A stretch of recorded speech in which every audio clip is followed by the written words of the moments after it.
Hello student, आपको कक्षा 11 के अंदर हमारे पास सरल रेखा में गति इसके अंक के प्रश्न चल रहे थे। तो इसके आज अंक के प्रश्न हम हल करेंगे जो बाकी प्रश्न हमारे पास बचे हुए थे। तो हमारे पास इसका क्वेश्चन नंबर हम 8 देखते हैं।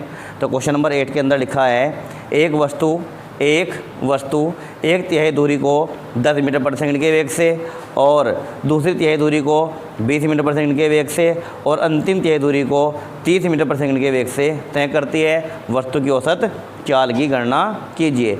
यानी जो पहली तिहाई दूरी है उसको 10 मीटर प्रति सेकंड के वेग से, दूसरी तिहाई जो दूरी है हमारे पास उसको 20 मीटर प्रति सेकंड के वेग से, और जो हमारे पास तीसरी तिहाई दूरी है उसको हमारे पास 30 मीटर प्रति सेकंड के वेग से तय करती है। तो औसत चाल ज्ञात कीजिए। तो हम क्या करते हैं, क्वेश्चन नंबर 8, ये हमारे पास कोई दूरी है, ये दूरी हमने मान ली पूरी टोटल 3x। टोटल तो हमारे पास दूरी है, ये मान ली हमने 3x, ये दे रखा है इसके अंदर हमारे पास मीटर प्रति सेकंड, हमने मान लिया इसको 3x मीटर। तो ये बिंदु हमारे पास A, इसको हमने 3 भागों में तोड़ दिया। ये बिंदु B, ये बिंदु C और ये बिंदु D। तो हमने यहाँ पर 3 पार्ट बना दिए इसके, AB, BC और CD। हमारे पास टोटल दूरी है 3x। तो हमारे पास ये दूरी रही हमारे पास इधर x, ये दूरी हमारे पास ये भी x और ये दूरी ये भी हमारे पास x। तो कहने का तात्पर्य हुआ हमारे पास एक दूरी थी, उसका एक तिहाई भाग वो 10 मीटर प्रति सेकंड के वेग से तय करती है और दूसरा तिहाई भाग वो करती है हमारे पास 20 से और तीसरा हमारे पास करती है वो 30 से। तो हमारे पास यहाँ जो स्पीड है हमारे पास वो स्पीड है हमारे पास 10 मीटर प्रति सेकंड और ये हमारे पास 20 मीटर प्रति सेकंड और ये हमारे पास 30 मीटर प्रति सेकंड। यानी जब वो हमारे पास वो वस्तु हमारे पास दे रखी है A से B तक की जो हमारे पास दूरी है x, इसको 10 मीटर प्रति सेकंड के वेग से, और B से C तक की जो दूरी हमारे पास x है उसको 20 मीटर प्रति सेकंड के वेग से, और C से जो D तक की दूरी हमारे पास उसको 30 मीटर प्रति सेकंड के वेग से वो तय करती है। हमको क्या निकालना है इसमें, औसत वेग निकालना है। तो औसत वेग के लिए सूत्र लगाएंगे हम कुल दूरी बटे यानी कुल विस्थापन बटे कुल समय। तो हमें क्या निकालना, हमारे पास विस्थापन तो दे रखा है x, कुल कितना बन जाएगा हमारे पास 3x, परंतु हमारे पास समय नहीं है। तो हम क्या निकालेंगे, पहले A से B तक लगा समय, फिर B से C तक लगा समय, फिर C से D तक लगा समय की गणना करेंगे। तो पहले हम निकालते हैं A से B तक लगा समय। तो हमारे पास दूरी कितनी है x और स्पीड है हमारे पास 10। तो वस्तु को A से B तक लगा समय, वो समय मान लिया हमने t1। कितना मान लिया, t1। समय बराबर हो जाएगा हमारे पास दूरी बटे चाल। तो हमारे पास विस्थापन कितना, एक प्रकार का, दूरी का मतलब विस्थापन ही एक प्रकार से, विस्थापन कितना x और हमारे पास चाल कितना है यानी वेग कितना है यहाँ पर 10। तो हमारे पास निकल चुका है ये। सूत्र भी लिख सकते हैं हम, समय बराबर दूरी बटे चाल यानी विस्थापन बटे वेग की बात हो रही, विस्थापन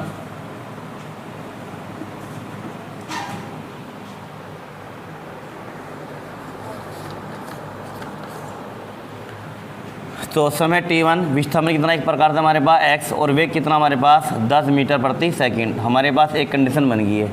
अब दूसरा, वस्तु को B से C तक लगा समय, यानी वस्तु को B से C तक लगा समय t2, ये हमारे पास कितना है दूरी इसकी x और वेग कितना है यहाँ पर हमारे पास 20। ये कंडीशन बन गई हमारे पास सेकंड। उसके बाद वस्तु को C से D तक लगा समय t3। तो ये बनेगा हमारे पास x बटे 30। तो कहने का मतलब हमें क्या करना है, हमें औसत वेग निकालना है। औसत वेग बराबर हो जाएगा हमारे पास कुल विस्थापन बटे कुल समय। तो हमारे पास विस्थापन है, हमारे पास समय नहीं है, तो हमें समय ज्ञात करना है। तो A से B तक लगा समय, B से C तक लगा समय और C से D तक लगा समय। तो हम तीनों समय को जोड़ देंगे तो हमारे पास बन जाएगा ये कुल समय।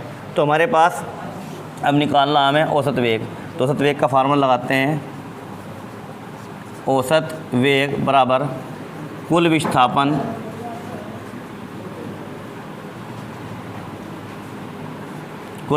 बटे कुल समय। तो हमारे पास कुल विस्थापन कितना आ जाएगा, एक्स एक्स एक्स, यानी A B plus B C plus C D. तो हमारे पास कितना है, एक्स एक्स और एक्स, और लगा कुल समय T1 plus T2 plus T3। तो हमारे पास टोटल जो वैल्यू आ गई ये हमारे पास बन गया ऊपर 3x, और T1 की वैल्यू कितनी हमारे पास, x/10, x/20 और x/30। तो हमारे पास निकल गया 3x, x ले लिया हमने यहाँ से कॉमन, यानी x/10 कॉमन ले लो। तो हमारे पास कितना बच गया, 1, यहाँ 1/2 और यहाँ पे 1/3/1। तो x कैंसिल हो चुका है, 10 की गुणा हमारे पास ऊपर चली जाएगी, तो 10 तिया 30, और उसका हम एलसीएम लेंगे नीचे। ये 10 कॉमन ले लिया और उसकी गुणा हमने क्या कर दी ऊपर की तरफ, तो हमारे पास 30 हो चुका है। अब इसका एलसीएम लेंगे, कितना आएगा हमारे पास, 6 एलसीएम आएगा, और ये हमारे पास कितना हो जाएगा यहाँ पर 6, और ये 3 और ये 2, तो 30 गुणा 6, 30 गुणा 6, और नीचे जोड़ लेते हैं 6 3 और 2 11। तो हमारे पास आता है यहाँ पे 6 तिया 18/11। तो हम क्या करते हैं, 11 से इसको भाग करेंगे, तो कितना आएगा हमारे पास, 11 एकम 11, कितने बचे हमारे पास, 7, कितने हो गए हमारे पास, 70 11 6 66, और हमारे पास बच गए 4, तो 40, 11 तिया 33, कितने बच गए हमारे पास, 33 7, और 70 11 6 66। तो उसके बाद हमारे पास फिर कितना बचेगा, 3। तो इस प्रकार से हमारे पास ये औसत वेग निकल चुका है।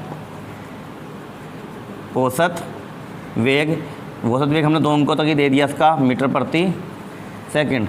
तो यानी हमारे पास कुल मिलाकर करके हमारे पास जो वैल्यू निकली वो वैल्यू आई हमारे पास 16.36 मीटर प्रति सेकंड। अगर आप एक अंक तक उत्तर देना चाहोगे तो एक अंक हम यहाँ जोड़ देंगे, तो हमारे पास हो जाएगा 16.4। हम ये भी दे सकते हैं 16.4 मीटर प्रति सेकंड, यह आंसर भी इसका हो सकता है। तो हम आगे क्वेश्चन हल करते हैं। अब हम क्वेश्चन पर चलते हैं आगे की तरफ। तो हमारे पास अब 11वां क्वेश्चन से जब क्वेश्चन हमारे पास स्टार्ट हो रही हैं, ये हमारे पास गति के समीकरणों पर स्टार्ट हो रही हैं। तो एक बार मैं तुम्हें पहले गति के समीकरणों से अवगत करा देता हूँ।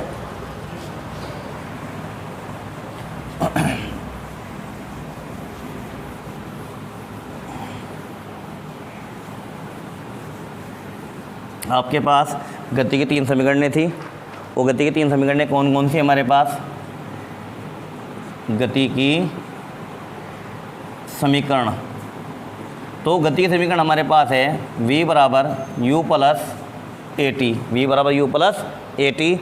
यानी यहाँ पर हमारे पास u क्या है, u हमारे पास प्रारंभिक वेग है, और v हमारे पास अंतिम वेग है, और a हमारे पास त्वरण है। ये हमारे पास पहली समीकरण हुई। और s बराबर U T plus 1/2 A T square, ये हमारे पास दूसरी समीकरण हुई। u यहाँ पर प्रारंभिक वेग है, और ये हमारे पास समय है, s विस्थापन है, और ये हमारे पास त्वरण है। तीसरी समीकरण वी स्क्वायर बराबर यू स्क्वायर प्लस 2as, ये हमारे पास तीसरी समीकरण है। ये हमारे पास u प्रारंभिक वेग है, v अंतिम वेग है, और ये हमारे पास विस्थापन है। तो कहने का तात्पर्य हमारे पास ये हुआ, इस समीकरण का हम प्रयोग कब करेंगे, इसका प्रयोग कब करेंगे, इसका प्रयोग कब करेंगे, जब हमारे पास वेग दिया हुआ होगा। हमारे पास क्या दिया हुआ, वेग दिया हुआ है और समय दिया हुआ है। वेग और समय है हमारे पास, तो पहली समीकरण का प्रयोग करेंगे हम। त्वरण हमारे पास कॉमनली होगा, त्वरण यहाँ पर भी है, यहाँ पर भी है, और यहाँ पर भी है। वेग और समय के लिए समीकरण पहली। अगर हमारे पास विस्थापन और समय में कॉम्बिनेशन निकालना है, विस्थापन और समय में, तो हम करेंगे दूसरी का प्रयोग। अगर हमारे पास विस्थापन और वेग है, विस्थापन और वेग, तो हम करेंगे समीकरण नंबर 3 का प्रयोग। ठीक, तो हमारे पास ये 3 समीकरण हैं। एक समीकरण हमारे पास किसी विशेष समय के लिए है, किसी विशेष समय के लिए, और विशेष समय के लिए हमारे पास समीकरण है, हमारे पास टिब्बे सेकंड में चली गई दूरी, टिब्बे सेकंड में चली गई दूरी, उसका भी हमारे पास फार्मूला है st बराबर u plus a/2 2t minus 1। यानी हमारे पास फार्मूला है a/2 2t माइनस 1। यानी हमने माना टिब्बे सेकंड में चली गई दूरी। टिब्बे सेकंड का मतलब है, मान लो गति हमारे पास कोई कार चली बिंदु ए से और बिंदु बी पर पहुंची, उसे ए से बी तक जाने में सपोज करो 20 मिनट लगे। कितने मिनट लगे, 20। तो उसने पूछ लिया हमसे कि उसके 19वें सेकंड में, 19वें ये मिनट दे रखा, मैंने सेकंड भी चेंज कर सकते हैं इसका, चलो सेकंड ही मान लेते हैं पहले। वो बुक वाला पूछ रहा आपके पास जो गति ए से बी तक हुई उसे टोटल हमारे पास समय लगा 20 सेकंड, और आपसे पूछ लिया गया उसके 15वें सेकंड में उस वस्तु द्वारा चली दूरी ज्ञात कीजिए। 15वें सेकंड में वस्तु द्वारा चली गई दूरी ज्ञात कीजिए। तो हमारे पास 15वें सेकंड को हम क्या करेंगे, टी का मान यहाँ 15 लगाएंगे, जो त्वरण दे रखा होगा उसका वैल्यू यहाँ लगाएंगे, जो प्रारंभिक होगा उसका वैल्यू यहाँ लगाएंगे। तो हमारे पास 15वें सेकंड में चली गई दूरी को इस सूत्र के माध्यम से ज्ञात किया जा सकता है। ठीक, अब जब इसके आगे क्वेश्चन आएंगे इसको एक्सप्लेन फिर उस टाइम और अच्छे से कर देंगे। तो आपके बाद अब क्वेश्चन शुरू होते हैं इन फार्मूलों पर आधारित।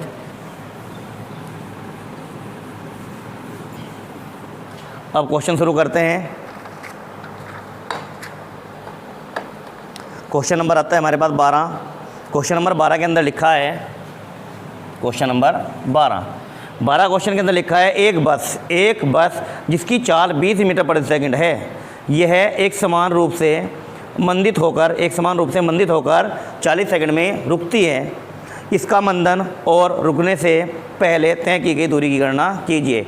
यानी हमारे पास एक बस है, उसकी हमारे पास क्या दे रखी है, चाल। यानी बस की चाल यानी शुरुआत का वेग दे रखा है, उसका 20 मीटर प्रति सेकंड वेग दे रखा है यू का मान, और एक समान रूप से वो क्या हो रही है, मंदित हो रही है। मंदित का मतलब वो उसका वेग घट रहा है, अर्थात त्वरण हमारे पास माइनस का प्राप्त हो रहा है।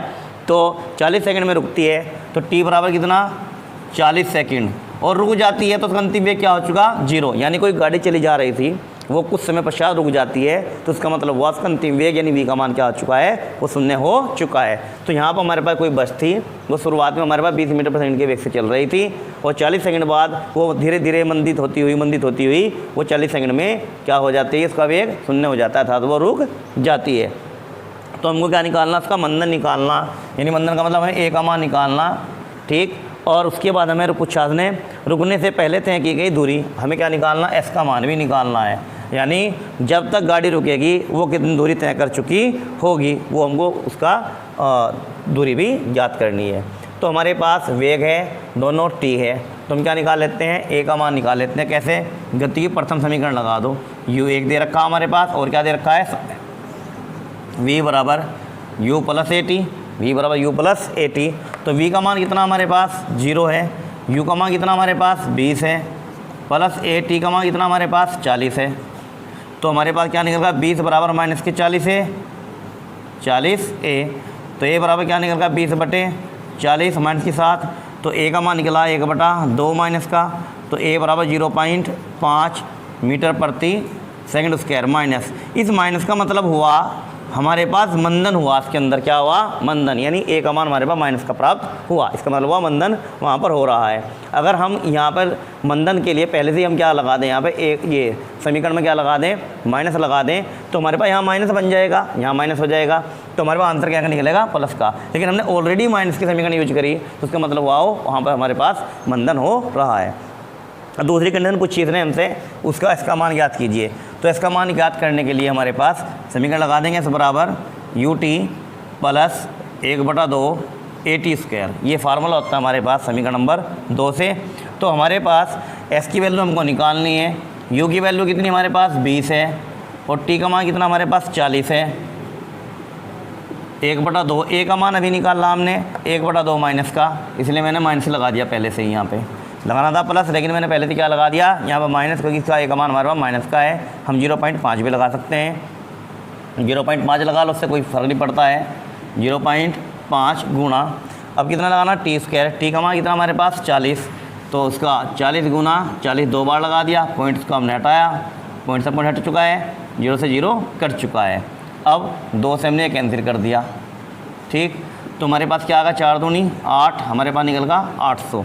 और यहाँ कितना बचा हमारे पास, 40, 5 और 2, तो 40 कितना आ जाएगा हमारे पास 400, 5 दूनी 10, 10 की 40 गुना आ जाएगा हमारे पास 400, और 800 से हम 400 को घटाएंगे तो हमारे पास बचेगा 400 मीटर।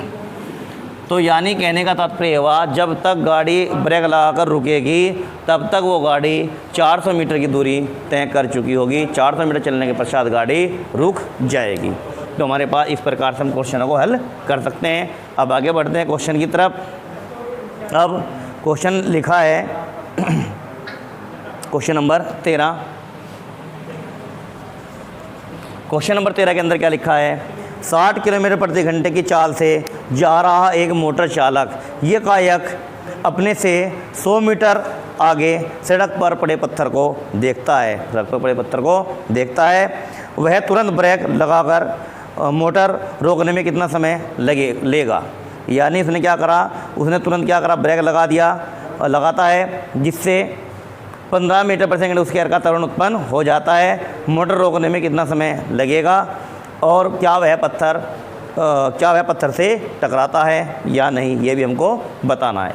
तो प्रश्न के अंदर क्या लिखा है, 60 किलोमीटर प्रति सेकंड के चाल से कोई मोटर चालक या कायक अपने से आगे 100 मीटर दूरी पर एक पत्थर को देखता है। वह तुरंत ब्रेक लगाता है, जिससे 15 मीटर पर सेकंड उसके एयर का त्वरण उत्पन्न हो जाता है, यानी मंदन उत्पन्न होता है। मोटर रोकने में कितना समय लगा, समय निकालना है, मोटर रोकने में कितना समय लगा। तो हमारे पास गाड़ी की स्पीड क्या थी, 60 किलोमीटर प्रति घंटा, यानी यू का मान दे रखा है 60 किलोमीटर प्रति घंटा दे रखा है। तो ये 60 किलोमीटर प्रति घंटा है, हमको क्या करना है, इसको मीटर प्रति सेकंड में चेंज करना है। तो उसे मीटर प्रति सेकंड में चेंज करने के लिए 5/18 के गुणा कर देंगे। तो 6×18 6×दाम 60, तो हमारे पास निकल गा 50/3 मीटर प्रति सेकंड। अब उसके बाद लिखा है हमारे पास 100 मीटर आगे चलकर गाड़ी पत्थर को देखता है। तो कितने आगे चलता है वो, 100 मीटर, यानी इसका मान दे रखा हमारे पास 100 मीटर। 100 मीटर चलने के पश्चात वो ब्रेक लगा देता है और त्वरण कितना उत्पन्न होता है इसका, 1/15 मीटर प्रति सेकंड उसका ऋण मंदन हो रहा है, माइनस का दे रखा है। या आप समीकरण को अगर आप माइनस नहीं लगाते हो तो समीकरण को आप क्या लेनी पड़ेगी, फिर माइनस की लेनी पड़ेगी। मंदन हो जाता है तो रोकने में कितना समय लगा, गाड़ी को रोकने में। जब गाड़ी रुक गई तो वी का मान क्या हो चुका, 0 हो चुका है। तो उसमें क्या पूछा उसने हमसे, समय पूछा है, कितना समय लगेगा। दो ऑप्शन उसने 2 ऑप्शन पूछ रखे हैं, एक ऑप्शन ये और क्या वह पत्थर से टकराएगा, एक ऑप्शन हमारे पास है पत्थर से वो टकराएगा, ये कंडीशन पूछी है। तो हमारे पास u का मान है, s का मान है, a का मान है और v का मान है, t का मान है। तो हमसे क्या पूछ रहा हो, t का मान पूछ रहा है। तो इससे हम क्या निकाल सकते हैं, जो हमारे पास पहली समीकरण है v बराबर u प्लस at। तो v का मान कितना हमारे पास 0 है, u का मान कितना हमारे पास 50/3 है, a का मान हमारे पास 15 है, मैंने माइनस का 15 लगा दिया और गुणा t। तो हमने इसको इधर ले लिया, 50/3 बराबर 15t। अब यहाँ से हमको क्या करना है, टी का मान निकालना है। टी का मान निकालना है तो हम क्या करते हैं, यहाँ पर 5 दिया, हम टी का मान निकाल लो। टी बराबर 50/3, 15 नीचे आ जाएगा गुणा में, गुणा 15, 5 दिया, 15, 5 दाम 50, तो 10/9। तो हमारे पास जो टी का मान निकला वो निकला हमारे पास 10/9 सेकेंड। तो हमारे पास 10/9 सेकंड में वो क्या करेगा, ब्रेक लगाएगा। अब ये पूछ रहा है हमसे कि क्या वह पत्थर से टकराएगा, क्या वह पत्थर से टकराएगा। तो हम क्या करते हैं, दूरी निकाल लेते हैं। क्या निकाल लेते हैं, दूरी। वो तो कह रहा कि 100 मीटर आगे देखता है, अगर हमारे पास जो दूरी होगी वो 100 मीटर या से अधिक निकलती है तो उससे क्या करेगा, वो टकराएगा। अगर 100 मीटर से कम दूरी निकलती है तो पत्थर से नहीं टकराएगा। तो हम क्या निकालते हैं, दूरी निकालते हैं अपनी। तो हमने दूरी निकाल ली, S1 मान लिया हमने इसको, ut प्लस 1/2 at²। तो u का मान कितना हमारे पास 50/3 और समय निकला हमारे पास 10/9 प्लस 1/2। a का मान कितना हमारे पास, माइनस का है हमारे पास 15 और t का मान हमारे पास निकला 10/9। तो हमने क्या किया, 100/81। इसको हल करेंगे तो हमारे पास हल करने के बाद यदि हमारे पास वैल्यू निकलती है वो 100 से कम तो हमारे पास जो वैल्यू निकलेगी, अगर 100 से कम निकल रही है तो पत्थर से नहीं टकराएगा। अगर हमारे पास वैल्यू 100 से ज़्यादा निकलेगी तो निश्चित वो क्या करेगा, पत्थर से टकराएगा। तो हमने इसको हल किया तो हमारे पास निकलती है वैल्यू, 2 से काट दिया इसको, तो हमारे पास निकला 50। तो हमारे पास निकला यहाँ से 500/27 और यहाँ पर गुणा कर लेते हैं इसकी, 15×5 = 75, 750, 15×5 = 75 और बटे 81। अब इसका एलसीएम ले लेंगे 27 का और 81 का, 27 का और 81 का लेंगे, 27 × 81 तो हमारे पास 81 इसका एलसीएम आ जाएगा। 27 × 81 और 5 × 15, 1500, 81 कितना 750। तो हमारे पास क्या बचेगा, 750/81 और 3 से काट 2 से, 3 दूनी 6, कितने बच गए, 2, 3 7 21, 3 दूनी 6 और 1 बच गया हमारे पास, 3 × 5 = 15, 250। तो अब देखते हैं, अब हमारे पास 27 से इसको भाग करो तो हमारे पास लगभग, जब 27 से भाग करेंगे इसको तो हमारे पास ये वैल्यू जो निकलेगी हमारे पास 27 से भाग करने के बाद 27.270 लगभग 9 पॉइंट समथिंग निकलेगी। तो 250/27। जब इसको हम हल करते हैं तो हमारे पास ये निकलता है मीटर, और ये वैल्यू हमारे पास क्या है 100 मीटर से कम है। जो हमने निकाला है इसमें का मान ही क्या है 100 मीटर से कम है। तो इसका मतलब हुआ हमारे पास जो दूरी होगी वो 100 मीटर से पहले ही क्या कर लेगा, वो ब्रेक लगा लेगा। कितनी दूरी पर 250/27 लगभग 9 पॉइंट कुछ समथिंग दूरी पर वो क्या कर लेगा, ब्रेक, वो गाड़ी जब ब्रेक लगाएगा वो गाड़ी पहले ही रुक जाएगी। अर्थात इसका मतलब हुआ वो पत्थर कितनी दूर था उससे 100 मीटर दूर था और गाड़ी रुक रही लगभग जाके कितने 9 मीटर समथिंग के आसपास। तो इसका मतलब वो पत्थर से गाड़ी नहीं टकराएगी। तो हम नीचे लिखेंगे गाड़ी पत्थर से नहीं टकराएगी। तो हमारे पास जो ड्राइवर होगा वो गाड़ी को पत्थर से टकराने से बचाएगा। तो गाड़ी पत्थर से नहीं टकराएगी, गाड़ी पत्थर से नहीं टकराएगी, गाड़ी पत्थर से नहीं टकराएगी। तो इस प्रकार से हम क्वेश्चनों को हल करते हैं। अब इस प्रकार से ही हमारे पास और क्वेश्चन दे रखे हैं। इसमें क्वेश्चन नंबर हमारे पास आता है 16 क्वेश्चन है। 16 क्वेश्चन हमारे पास 16 क्वेश्चन हमारे पास आएगा। ठीक, इसके बाद हम आपको और क्वेश्चन हल कराएंगे। जो आपको प्रॉब्लम हो उन प्रॉब्लम को आप हल करते रहें, और जो प्रॉब्लम आपके पास अगर हल नहीं हो रही है तो उनको आप निश्चित रूप से पूछ सकते हैं। धन्यवाद।